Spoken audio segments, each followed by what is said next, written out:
Assalamualaikum warahmatullahi wabarakatuh. Waalaikumsalam warahmatullahi wabarakatuh. Kabar anak-anak? Alhamdulillah baik, Bu.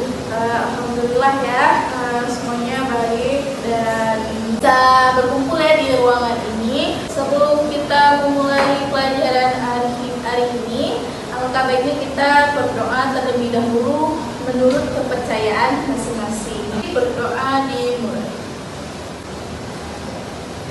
Sekarang ibu mau absen dari kalian.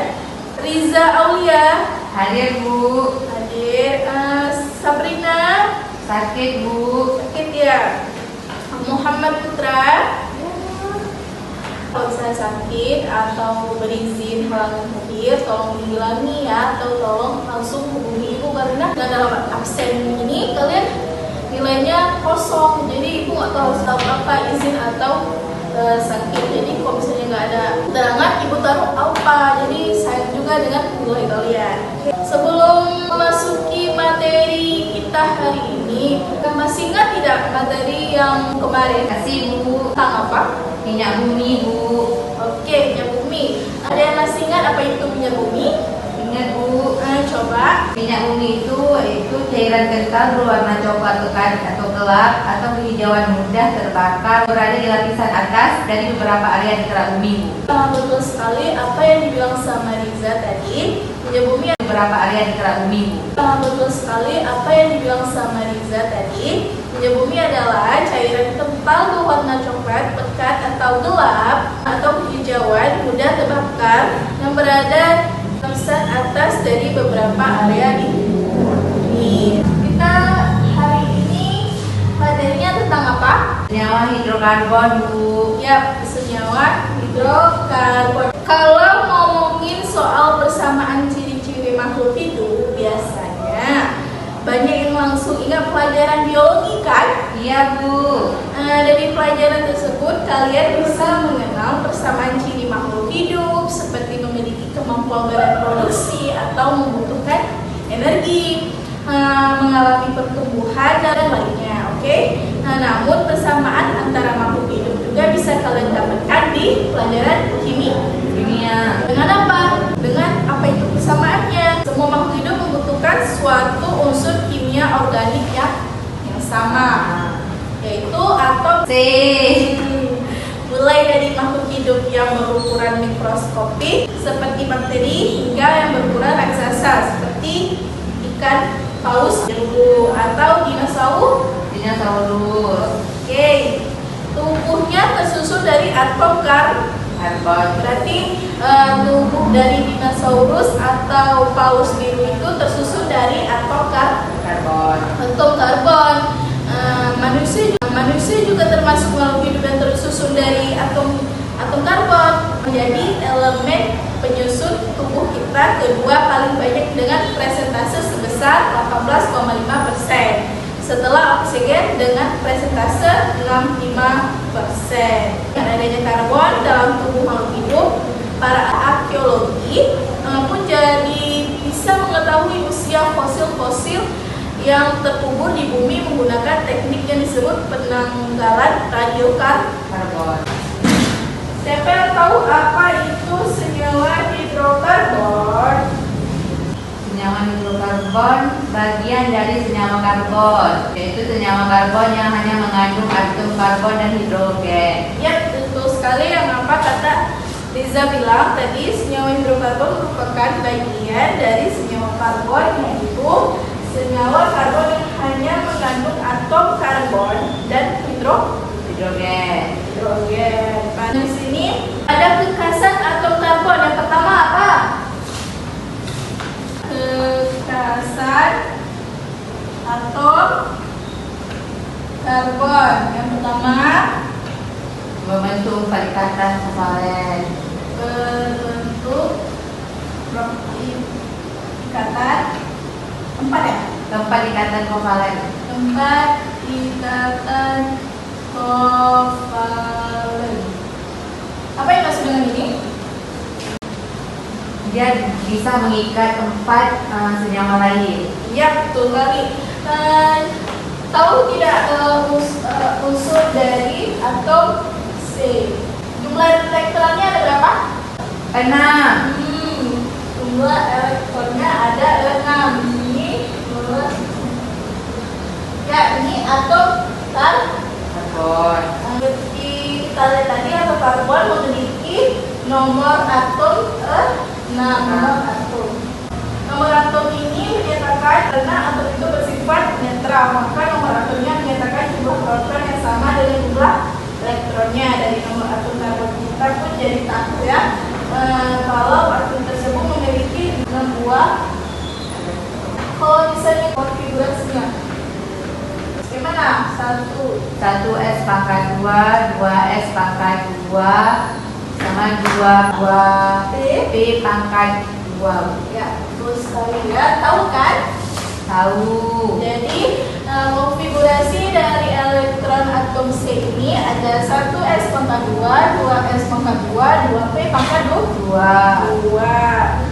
Dari konfigurasi elektron di atas dia ini, kita jadi tahu kalau elektron atom karbon itu menempati 2 kulit dengan jumlah elektron valensi atau elektron pada kulit luarnya sebanyak 4 elektron. Ini Bu gambar ya.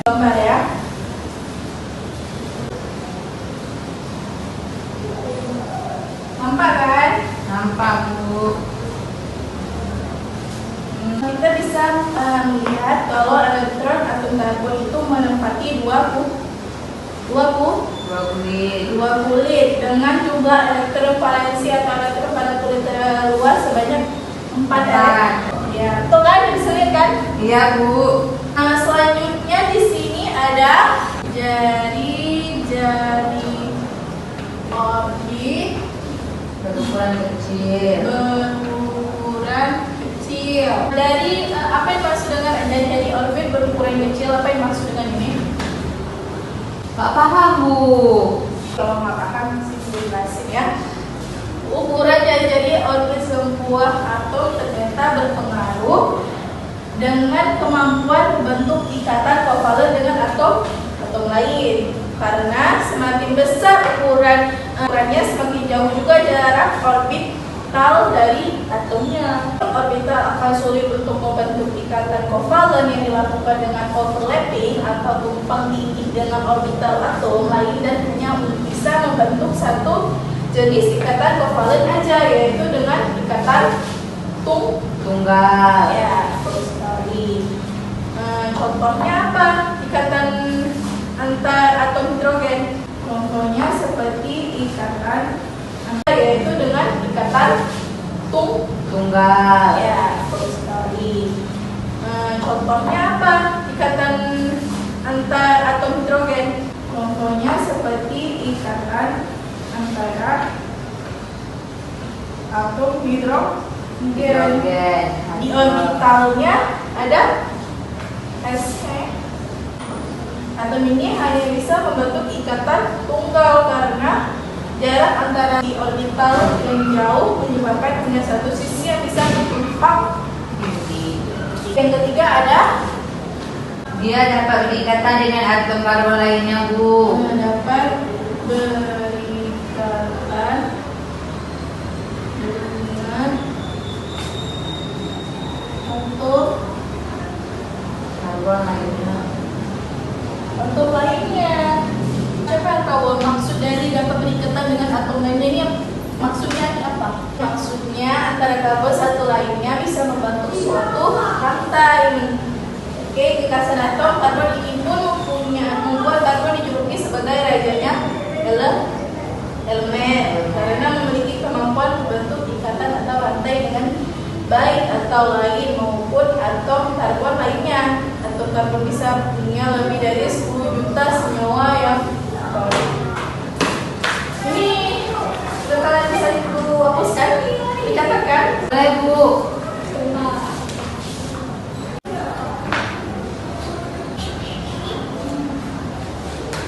Contohnya dari kekasan atom karbon. Yang pertama ada CH2 berikatan dengan CH2 berikatan dengan CH2 berikatan dengan CH2 berikatan dengan CH2. Oke, dapat berikatan dengan atom lainnya. Jadi ini contoh dari kekasan atom karbon yang nomor 3, karena di sini dibilang karena memiliki kemampuan membentuk ikatan atau rantai dengan baik atom lainnya maupun atom karbon lainnya. Atom karbon bisa punya lebih dari 10 juta senyawa yang baru. Contoh lainnya lagi ada CH2, CH3, CH3,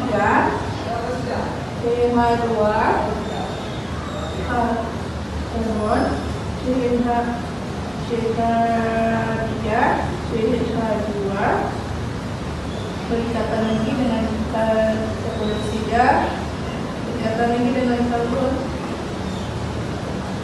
CH3,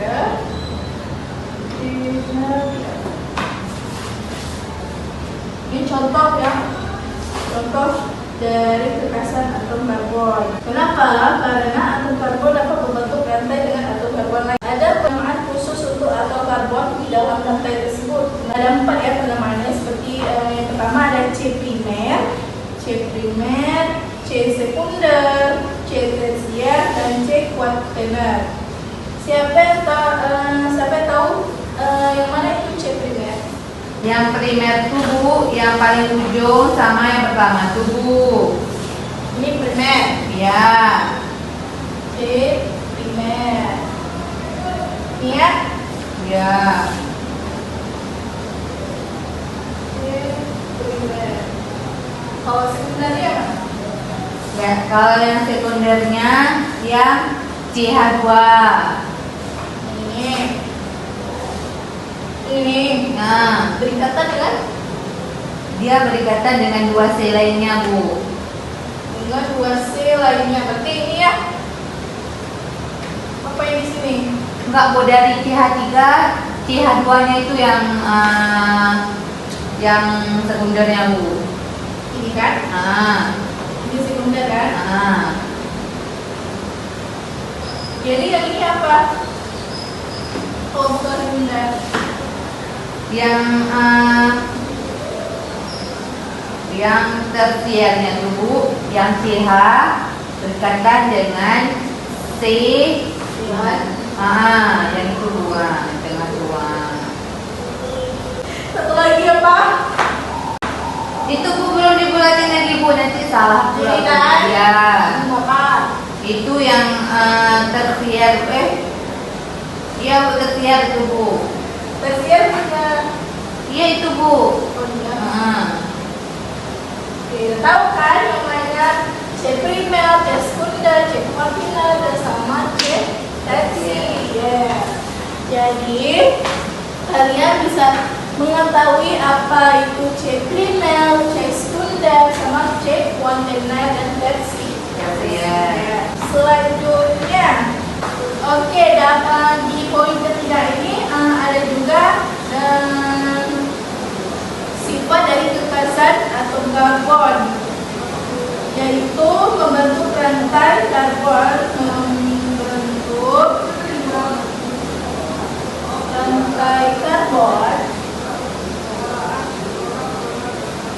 lainnya juga membuat dirinya bisa membentuk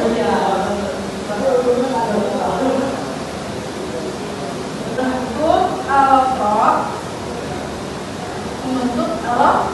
alotrop kan? Contoh dari yang sama-sama memiliki unsur karbon dan merupakan alotrop karbon itu apa? Contoh. Tahu Bu. Contohnya itu seperti berlian dan grafit. Karena di berlian itu merupakan zat terbuka dari karbon yang paling keras dan grafit yang paling lembut. Karena di sini dijelasin membentuk rantai karbon lainnya juga membuat dirinya membentuk karbon.